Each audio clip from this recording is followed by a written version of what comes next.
or twos? There's a very old argument about whether you should animate on ones or twos. What are ones or twos? Well, let's start with a sequence of drawings, say 24 of them.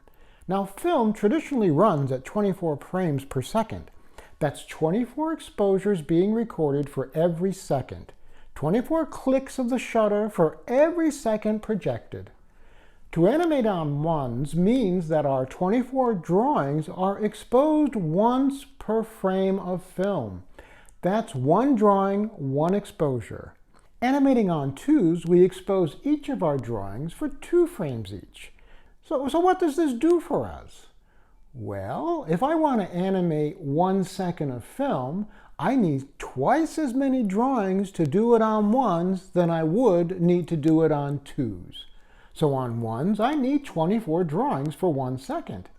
But on twos, I only need 12 drawings for 1 second. Wow, I'll animate everything on twos and cut my work in half. Well, not so fast. Some things are clearly better animated on ones.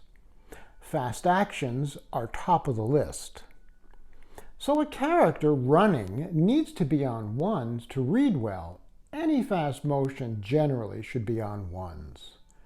But there are other situations where twos won't work besides fast motions. A walk cycle can be animated on twos normally, unless the background is also moving. A walk cycle on twos with the background panning behind the character on twos looks terrible. It strobes. So you fix that by panning the background on ones. Great, but not really. Now the character on twos with the background moving on ones makes the character seem to stutter. Not good. It all needs to be on ones.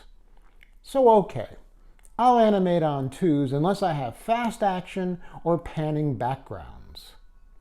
Well, you can, but animating on twos has other effects besides reducing the workload.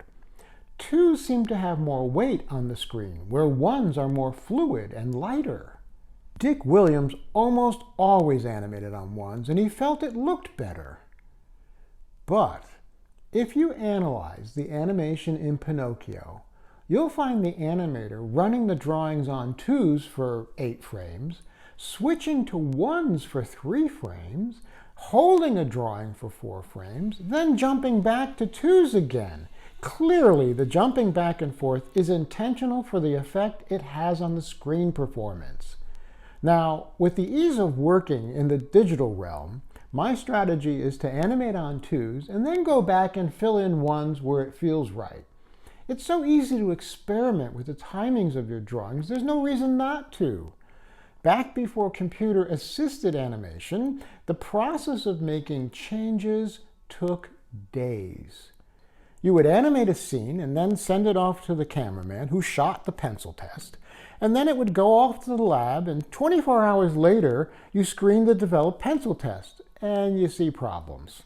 So you go back to the drawing board, and you make a bunch of changes, you go back to the cameraman will shoot it, it goes to the lab, you get to screen it, and before you know it, after you do this a few times, an entire week is gone.